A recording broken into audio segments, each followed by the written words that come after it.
¿Te imaginas estar frente a millones de personas con la oportunidad de ganar 1.000.000 de libras? ¿Y qué pasaría si con un simple truco pudieras engañar al programa más visto del mundo? Esta es la historia de Charles Ingram, el concursante que ideó un plan tan audaz que puso en jaque a toda la televisión. Quédate hasta el final, porque lo que parecía una victoria se convirtió en uno de los mayores escándalos de la historia. Charles Ingram no era una celebridad ni un genio. Era un mayor del ejército británico, con una vida estable y sin sobresaltos. Nadie imaginaba que un hombre así podría protagonizar uno de los engaños más famosos de la televisión. Pero había algo más.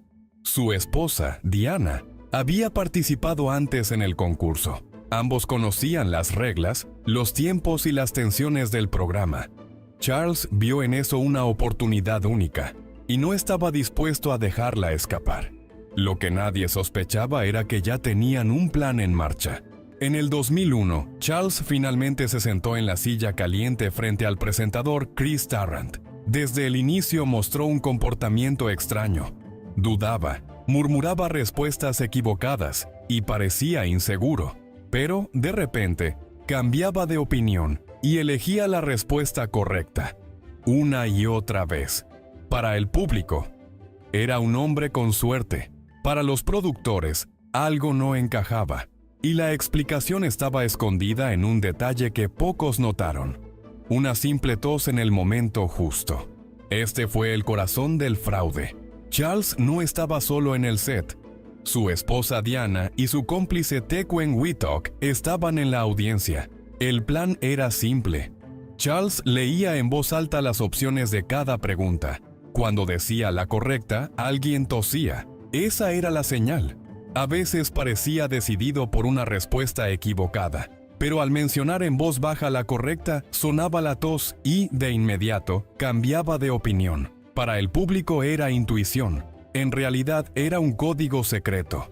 En la penúltima ronda se le preguntó, ¿por la remodelación de cuál ciudad es más conocido el barón Haussmann? Opción A, Roma. Opción B, París. Opción C, Berlín. Opción D, Atenas. Ingram dijo que al principio creía que era Berlín, ya que Haussmann sonaba a nombre alemán. Pero cuando repite la palabra Berlín, alguien tose y se escucha que dicen no. Y entonces empieza a mencionar las opciones, y cuando dice París, alguien tose 2 veces. Y es cuando se decide por París, y alguien vuelve a toser, y así la tos lo había guiado a la respuesta correcta. En la última ronda se le preguntó, ¿con qué nombre se conoce a un número 1 seguido de 100 ceros? Opción A, Google. Opción B, Megatron. Opción C, Gigabit. Opción D, Nanomol. Ingram dijo que no estaba seguro. Al principio creía que era Nanomol, pero que también podría ser Gigabit. Seguido dijo que no creía que fuera Megatron, y después que no creía haber escuchado sobre Google. Y fue cuando su cómplice tosió.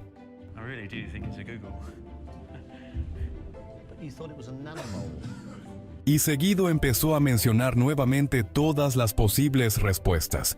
Y como nadie tosió para Megatron, Gigabit o Nanomol, entonces escogió Google sin ni siquiera saber qué era. Y en ese momento alguien volvió a toser confirmando que era la respuesta correcta. Y de esa forma, sin saber que era Google, lo escogió. Y así ganó el 1.000.000 de libras. Hasta aquí, nadie parecía darse cuenta. Ni el público en vivo, ni el propio presentador sospechaban de lo que estaba ocurriendo. Todo lucía como un concurso normal. Un participante nervioso, respuestas dudosas y giros repentinos de intuición. Pero detrás de ese milagro, había un patrón demasiado evidente. Cada tos coincidía con la respuesta correcta. No era casualidad ni coincidencia médica. Era un lenguaje secreto, una estrategia arriesgada ejecutada frente a millones de personas. Lo más increíble es que, a pesar de la torpeza del método, funcionaba. Charles avanzaba pregunta tras pregunta, como si una fuerza invisible lo guiara.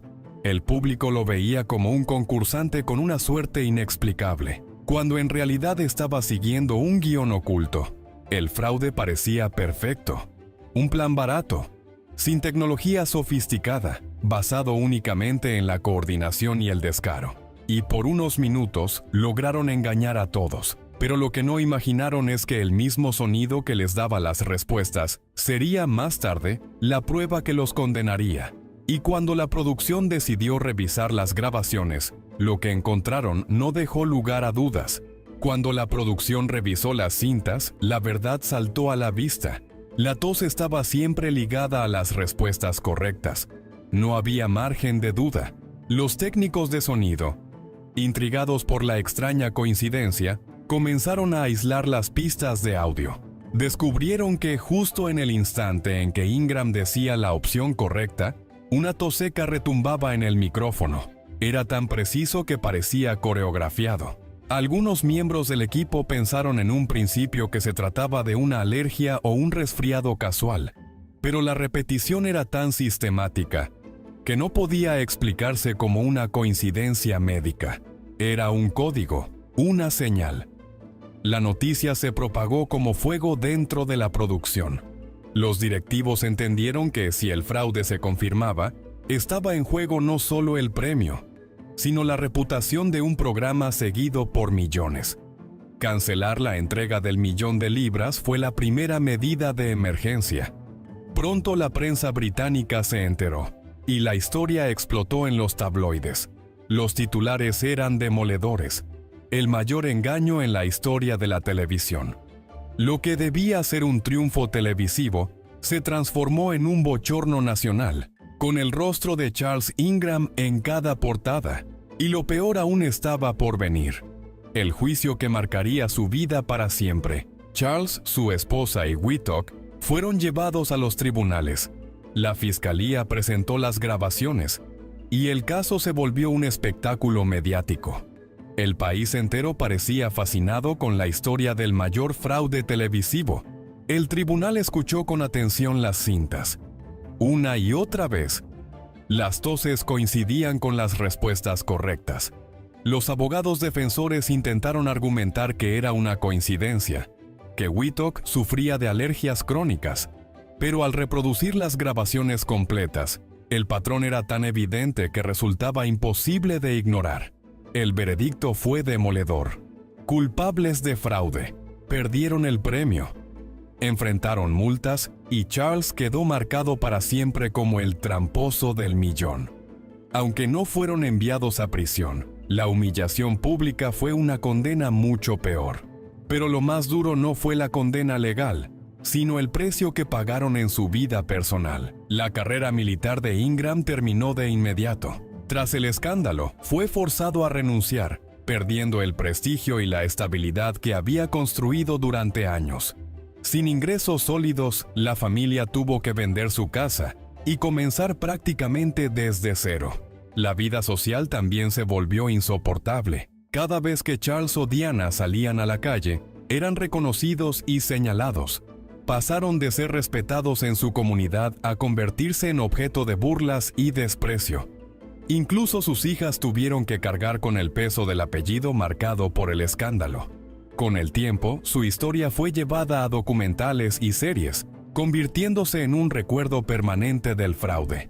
En 2020, incluso una miniserie llamada Quiz dramatizó el caso, devolviéndolo a la conversación pública y recordándole al mundo su infamia. Y así, el hombre que soñaba con gloria quedó condenado a ser recordado como el mayor tramposo de la televisión. La historia de Charles Ingram demuestra que incluso los planes más ingeniosos pueden derrumbarse bajo la lupa de la verdad. Lo que comenzó como un sueño de gloria terminó en vergüenza eterna. Si quieres conocer más casos de fraudes, misterios sin resolver y engaños que cambiaron la historia, no olvides suscribirte a nuestro canal, porque el próximo enigma puede ser aún más increíble que este.